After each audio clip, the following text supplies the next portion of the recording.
Kirikou Akili niwe mutumire wacu kugira ngo dusesangure ino ndirimbo yiwe yise aha nihe.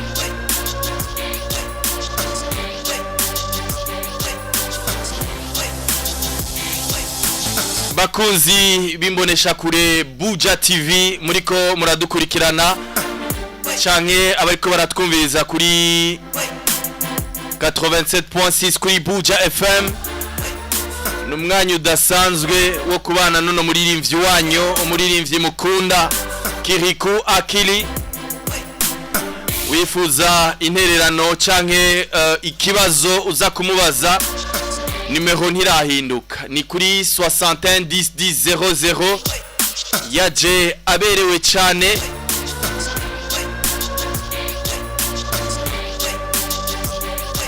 ushobora kumwita The Badman canke Akili Toto Angozi.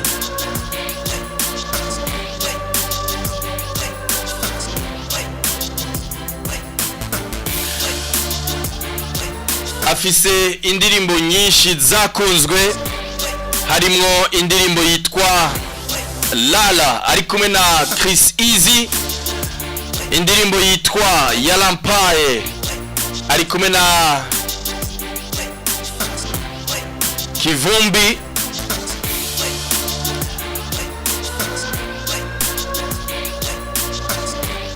arimwo indirimbo yitwa Ntagaso bari kumwe na mugenzi wiwe kuva muri Billman Boy Mugisha Jean Junior aka Double J, bari kumwe kandi na B-Face on the floor.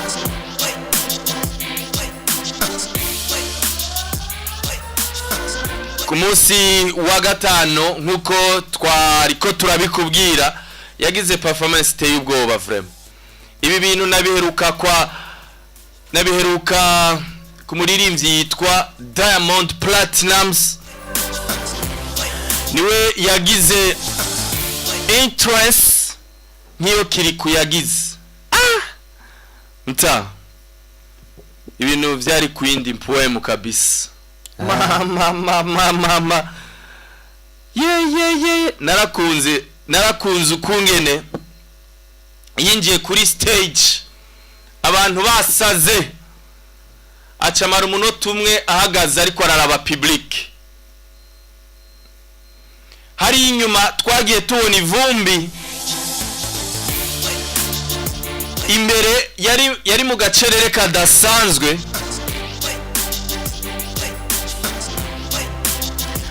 Adugije ukuboko DJ G umwe mu ba DJ bakiri bato ariko babikora neza vraiment.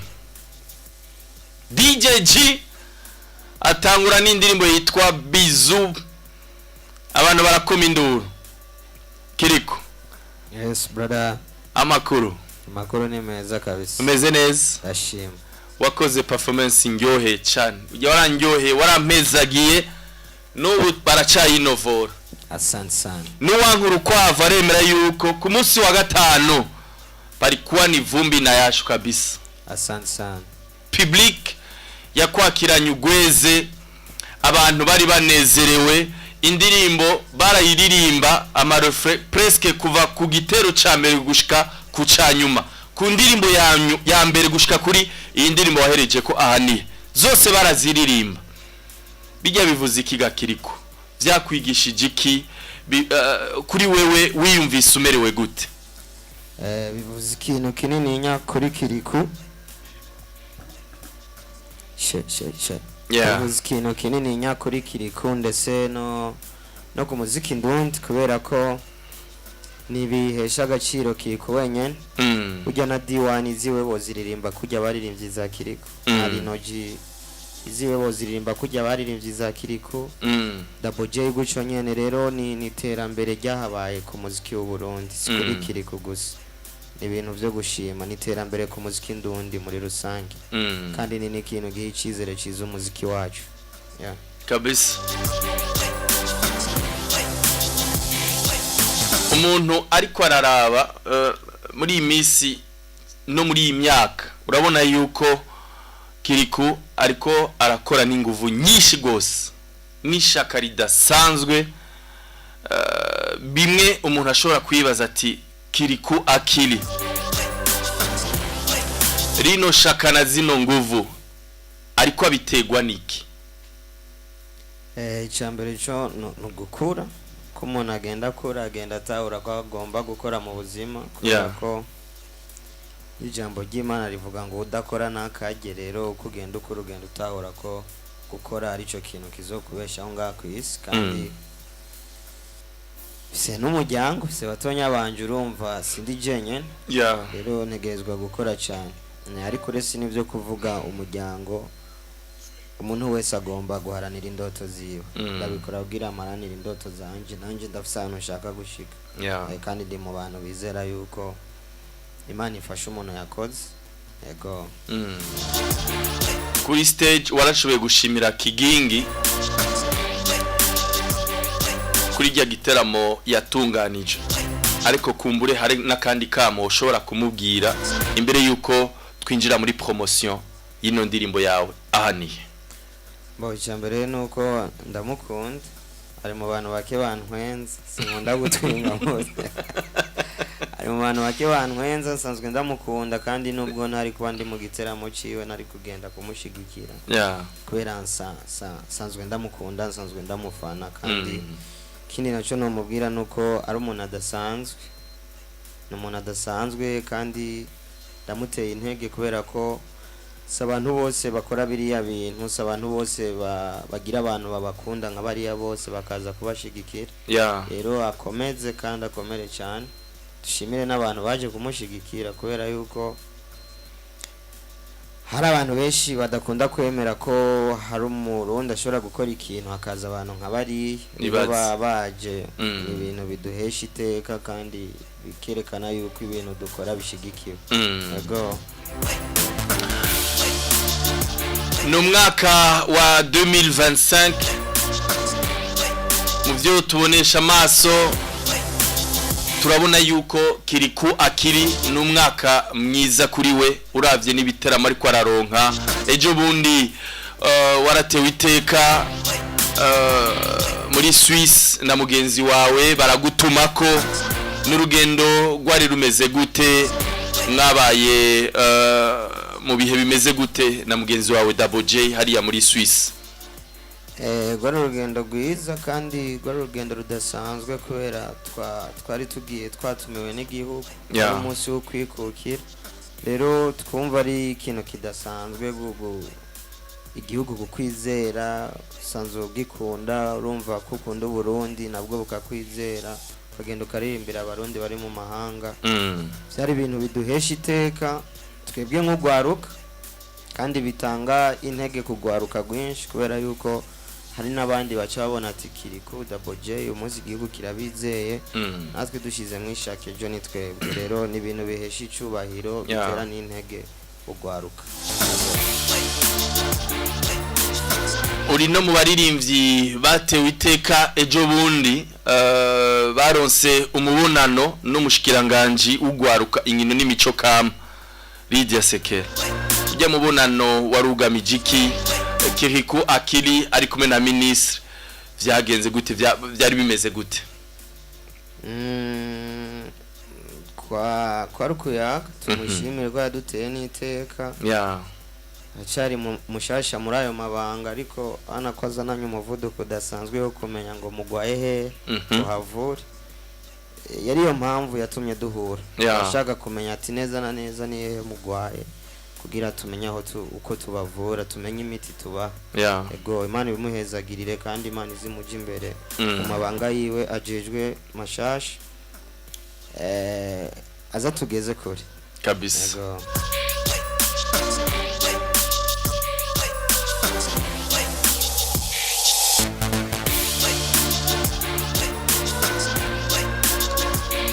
ati n'abantu benshi baduteza iminsi baduciye intege amwe mu majambo Kiriku Akili yanditse muri ino ndirimbo ahani ni indirimbo ubona yuko harimo n'amasanamu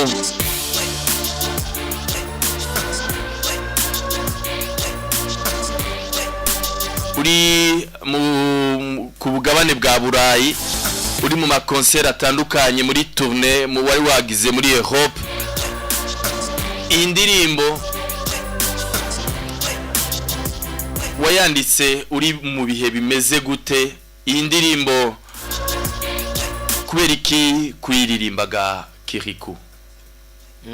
Icambere kiri mu byo nunguse muri rujya rugendo twadojeje kuvuga twakoze tugiye muri Swiss, niho nayikoreye na ayasigaye iminsi mikeya tugendeyo ndiyumvira gukora ikintu.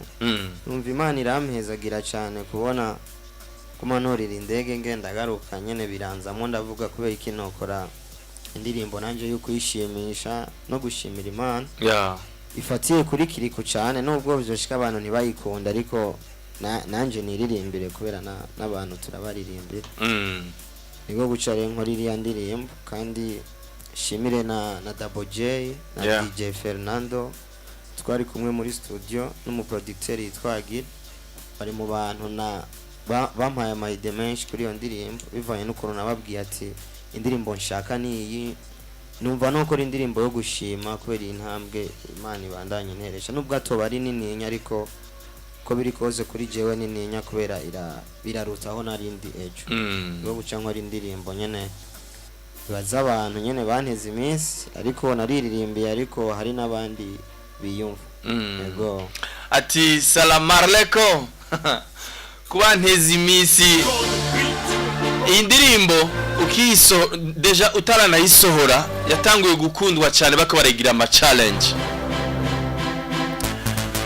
Kubona barayakiriye ukuraho ga Kirikou ntivyagutangaje mu gihe wovuga uti jewe nayiririmbye mu ntumbero yuko nishimishe jewe nyene n'abandi dora tubaririmbira ati reka nanje niririmbire ndabatura kakaririmba abantu bose badupinga, abantu bose baduteza iminsi, abantu bose batashaka yuko dutera imbere.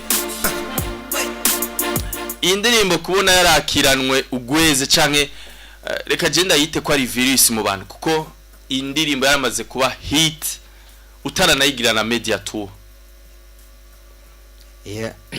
Bo byarantangaje ariko kandi byantangaje kubera iyo umuririmbyi ufise experience gatonya umaze gukora imiziki kenshi ubizi yuko indirimbo ushobora kuyisora ntibayikunde canke bakayikunda, n'ijyo uba wizeye bashobora kutayikunda canke ijyo utizeye bashobora kuyikunda. Rero ntivyantangaje cyane ariko icyantangaje n'ukuntu niririmbye hama hakagira abandi biyumva.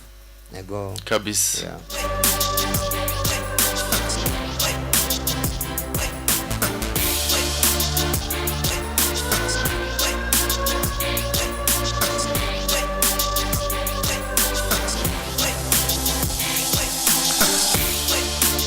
Benshi bari bagize ubwoba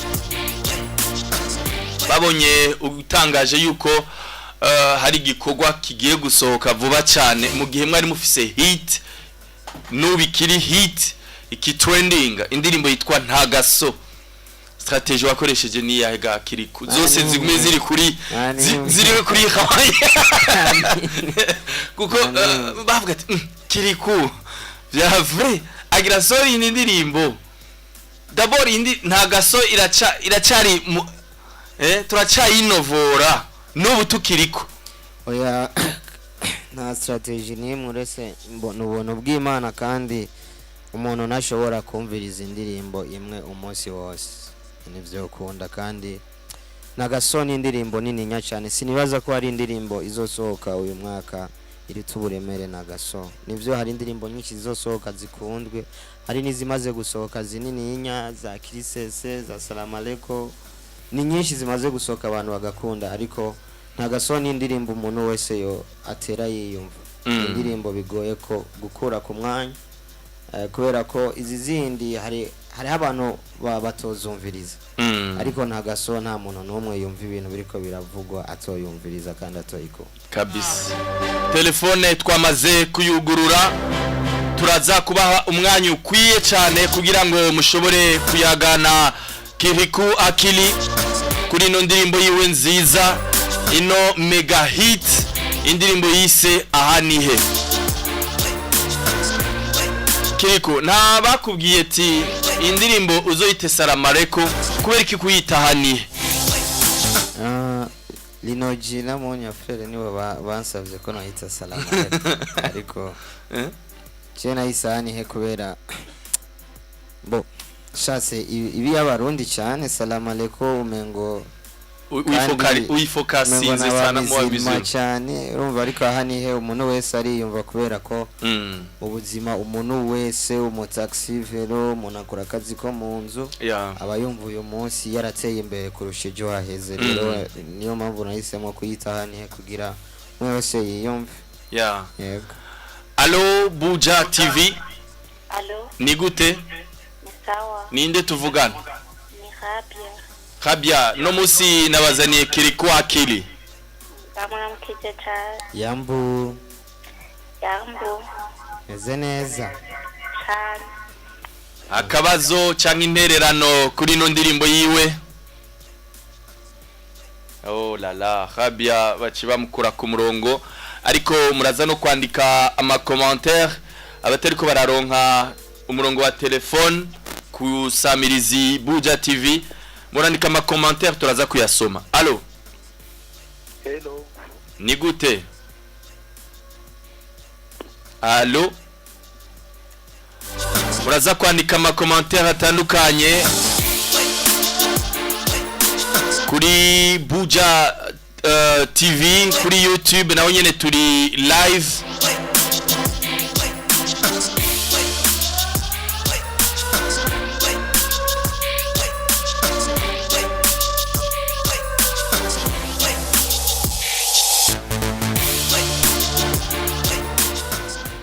Allo. Assalamu alaikum. Kubaneze mwese. Tabamenyesha ko Tabarenze muri no mese. Kiriku. Mambo.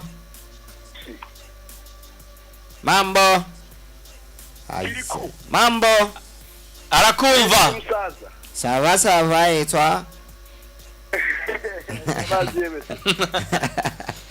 Meze neza grand frère. Nashima kweli yo bichi ya najarashituye. Asante sana. Ndagukunda sana. Urakoze vyatsa. Soza fana bawe bose. Urakoze. Sawa kuraje sana mo. Komera mwana wa mama.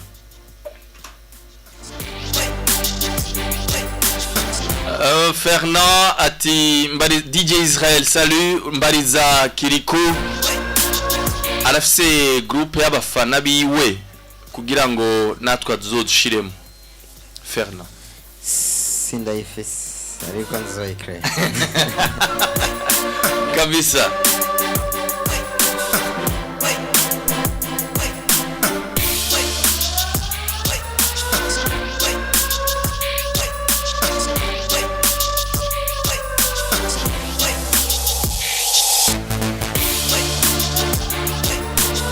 Soixante 10 umunywanyi undi ku murongo. Allo. Hello. Ni gute? Ni sawa? Irakuri. Oui. Allo Budashe. Tunakusikia. Allo. Oh la la. Abantu bariko baratelefona tubasabe bave begera ka radio kabo kugira ngo kumbure dushore kumvikana. Niba telefona ata radio afise impande byava bigorana kungene twava twumvikana.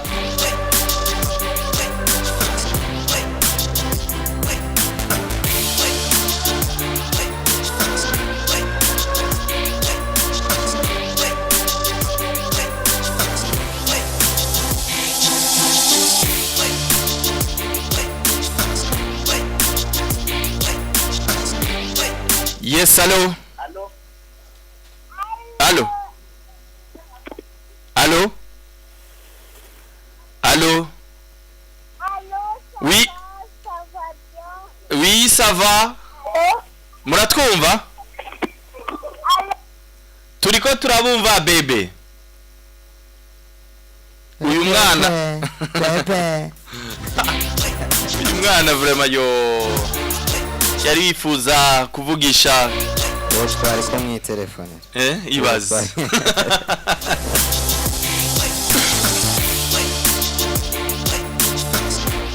ariko ubundi video yakozwe nande gakiriko ya mutipe n'umuhanga video yakozwe n'umu grand frère wo muri Suisse ava muri Suisse nyene ariko umuntu ayihiraheje Nelari kabisa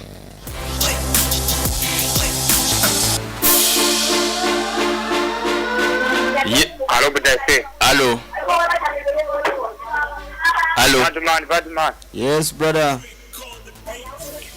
Kiriku. Yes my G. Allo. Arakumva. Allo.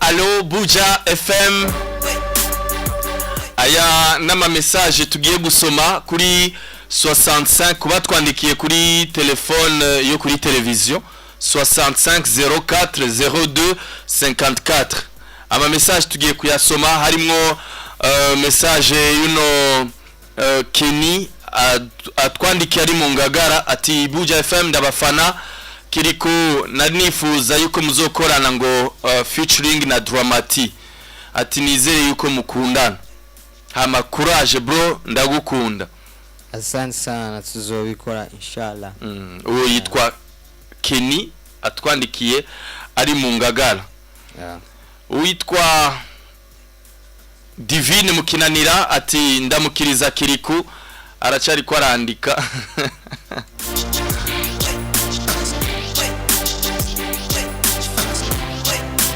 Alain Désiré mu gishingano muri Majambele shop volume ngo irakwiye cyane ahani he ndabumva vyoroshe ndamukiriza kiri kumubwira ati waratowe n'Imana nta kure Imana itokura umuntu ati ejo ni heza natwe nk'abafana ni s'abonner partage na commentaire akomerezeho ngo twaramusengeye ngo angirire akapela ngo yindirimbo bizu oni Alain Désiré mu gishingano asante sana Désiré DJ Israel ndamukiriza Kiriku ati ndi Christophe wo kumusaga mbariza Kiriku ati aho nihe aha n'ahantu kure cyane Yo ni Black from Kibenga ibiti ya Kiriku na Bruce the first from Rwanda igezehe Raji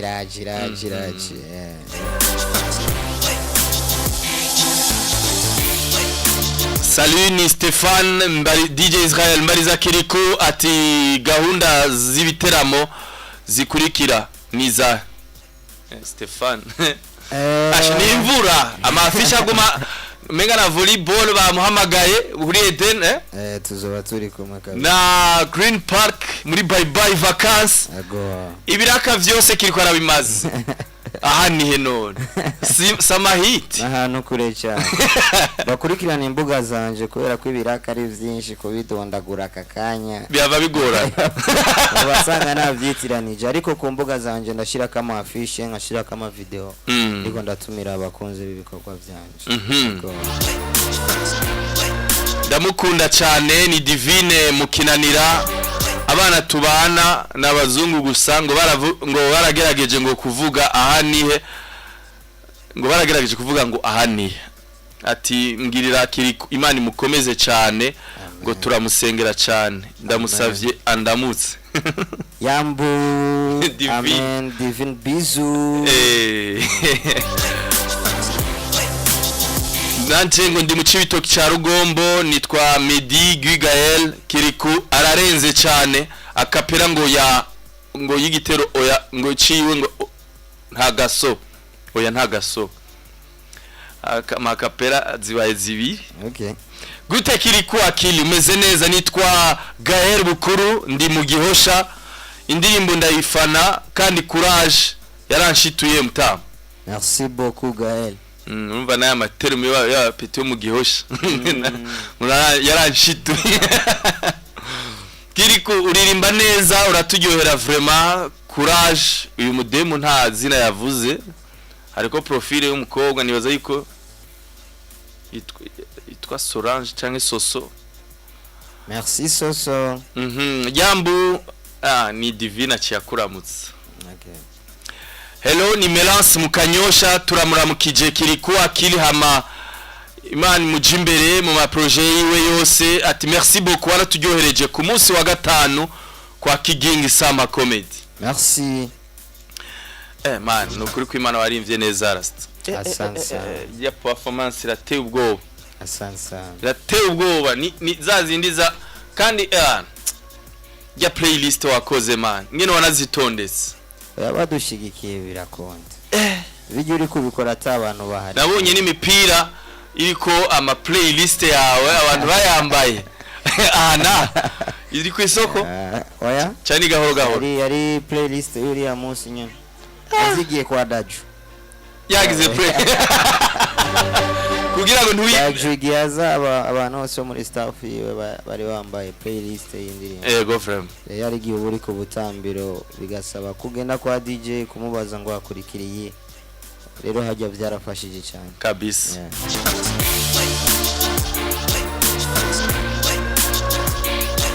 Nimwitinye nimwibanire ama commentaire yose turaza kuyasoma. Ikibazo canke intererano mushobora kubaza Kiriku akili kuri no ndirimbo yiwe yitwa Ahanihe, ariko dukomeze kugira subscribe, dukomeze kumushigikira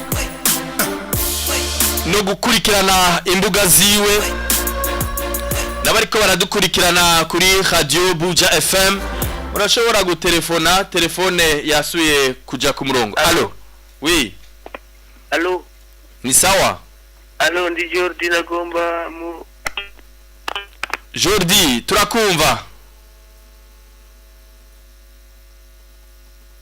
Oho.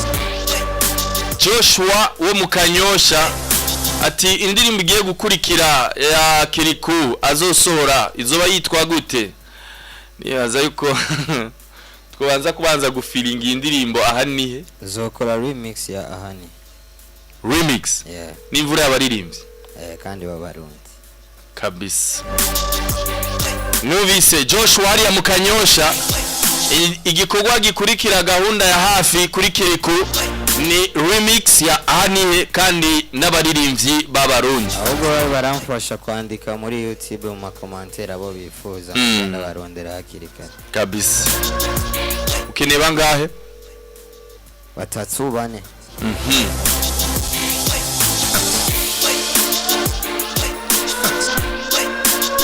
Ndamukiriza uwo muji wanje akili vraiment ndamukunda sana cyane muri show yo cyakwica ndiriye 20 coiffeur ari ngaha mu Nyakabiga.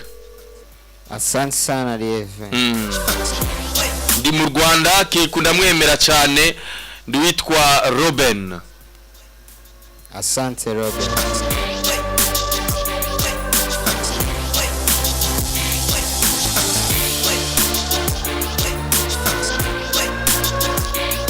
Ama message ni menshi cyane. Arnika wari ya mukinanira ngo DJ Israel ngo kweri ki ngo utasomera message. Kiriku umubwire yuko n'umufana wiwe. Arnika ngiyi ndayisomye ndayishikiri. Kiriku umubwire ko n'umufana wiwe ndamukunda cyane. Ni Arnika mukinanira 4. Akoze cyane Arnika. Merci beaucoup Arnika. Ama message akwakoroka ku bwinshi cyane. Kiriku ndi Sosomba ku Mutanga Sud. Yambu cyane turagukunda bizu ujya munsi kwa Kigingi waraturyohereje. Bizu Soso. Ni Black kuva mu Kibenga nashaka ndamubaze Kiriku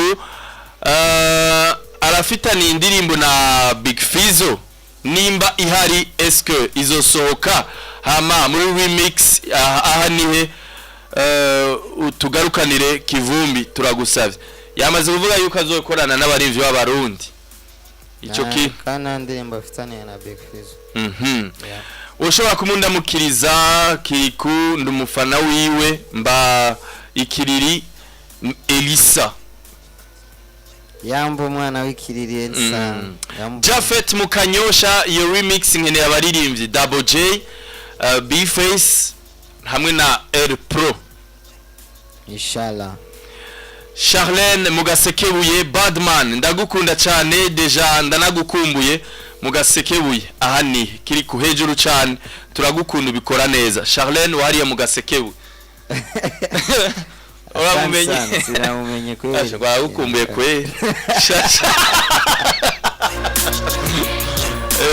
home alone kabisa Olivier Mukinindo mubikora neza kiri kuyubaho cyane kandi guma mutunyoteza ikiganiro mwari mumaze iminsi mwaraduhevye aha nihe Israelien nayisomye vraiment Olivier Kiriku ego Robin ati ndamwemera cyane Robin wo mu Rwanda ngo azodusure mu Rwanda ni Robin ngiye gukora media tour y'indirimbo mu Rwanda no muri Tanzania Kiriku akili big up sana uri ambassadeur wacu Ngozi ndi Theogene Habonimana alias Faustin mundamukirize Kiriku turamwemera ni Jafet Mukiyange uyu yagize audio niwandike bro niwandike vraiment niwandike wa mujama ari kiriri agize audio DJ Israel ama muri remix ngo azodushiremo ngo je nshaka azoshiremo ngo Mokenzi hamwe na Monia Fleur na Vania Ice abakobwa gusa birashoboka nabona abaririmbyi ari ahani jende mufana wiwe ndi ntaraheza kwandika cyari kwa typing hello sava ni Kemuela amashaka Kiriku andirimbire ahani allo Israel sa ndagize mwiriwe amapere na nabahevye ama message ni menshi sana ni gute ni sawa ni Axel Munyakabiga Axel ni Munyakabiga yakanga ya mbere quatrième avenue okay Kiriku amumvise Kirikuti courage indirimbo hani he Munyakabiga mwayakiriye gute barayikunda cyane safi yego kandi babikoze neza kabisa yego muryohe akoze yambu cyane merci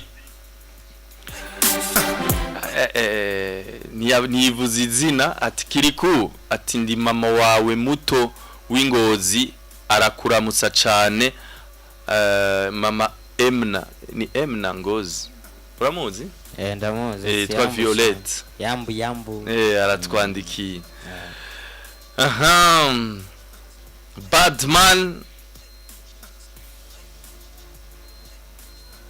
ndamukiriza Kiriku anayisomye iyi message ya Lievin mu Nyakabiga witwa Robin nawe nyene nayisomye amapel reka dufate n'umwanya mwiza twumviri Allo ni gute sawa ninde tuvugana Janote mu marambya ndavugiza Kiriku aki Batman yambu jaja ya man meze gute bamenyereye abo bikwabira bagendemo hano haranyere bamenyereye ibyo birira nibasire bino bilazuka ibino biri kurundi kweko okay kwa kikingi man asante sana Jean de Dieu Kiriku asante asante sana asante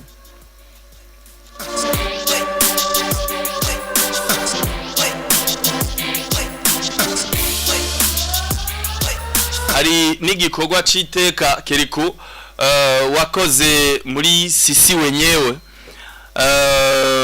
n'igiteramo cha urunani nawe nyene wa performance neza cyane guha credit batoyi bawe canke aba baririmbyi bagitangura bataramenyekana cyane ukabaha umwanya ukabaha agaciro n'ibintu by'agaciro sana wagize neza Rexol kubona waramuhaye umwanya kugira ngo ashobore kuririmba ico kintu numva nogena ndagushimiye vraiment asante sana ariko ni ibintu tuba dutegerezwa gukora kubera natwe hano tuba tugeze barabidukoreye kandi ubuzima hano hose umuntu ageragenda akenera abantu bamushigikira rero mba numva ari bisanzwe gushigikirana ariko merci ariko kurundi ruhande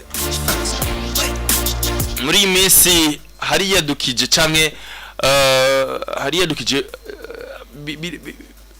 tumaze iminsi tubona abaririmbyi benshi usanga bagara ku bafana babo wewe urakora amashow menshi amahit menshi ariko ukaguma uri humble ukaguma ushize ibirenge hasi umufana wawe ukamuha agaciro ukamuramutsa bimwe biriko birananira urugwaruka canke aba bari usanga bakoza amahit mugasanga bariko baraduza ibitugu ni kubera ikikiri ku wewe nubwo akora ibirenze akora amahit menshi agaragara mu mashow menshi aguma aciye bugufi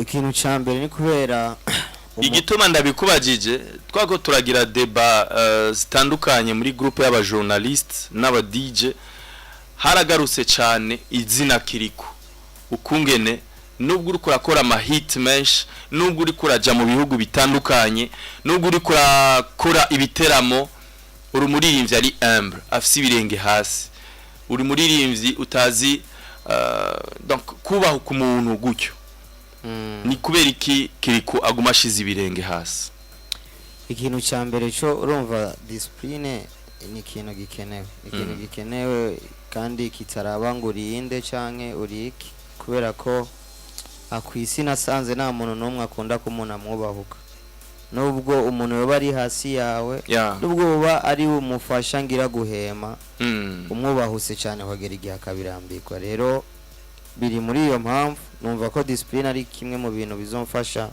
kurengana hangeze kandi ikindi naco umuziki kuri jewe ni nk'akazi nkuko hari n'umutaxiver nawe ashobora kukwiyemereza ko ati ndazi kunyonga ikinga ariko we ntubizi rero mu buzima busanzwe mba niyo nkuru Yusuf Akbar nkaba umunyamuziki yongiye mu by'umuziki nyene yego nibaza ko ari iyo mpamvu kabisa ama celebrity menshi iyo umuntu amenyekanye cyangwa akoze amahit usanga cyayitwara ukundi nibaza yuko Kiriku zo kwa muko vraiment ciye bugufi ariko kandi na success nayo nimbi nabitwara nabi nabona uko batahura kubera ko usanga uravye iki gihe abantu benshi baronka ama success abajene biki gihe usanga bari talented cyane kugira aho usanga yabaye ikintu kimurengeye n'ubwenge bwiyo bikamugora kujera gukontrola ariko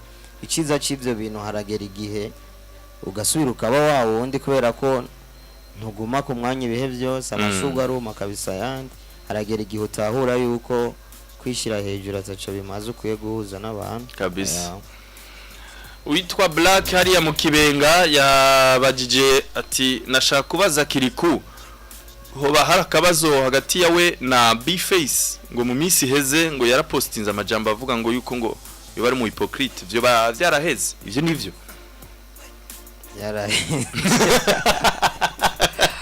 umuntu nawe arakunda ibiporo kabisa urabona yuko abakurikirana cyane yaraheze kabisa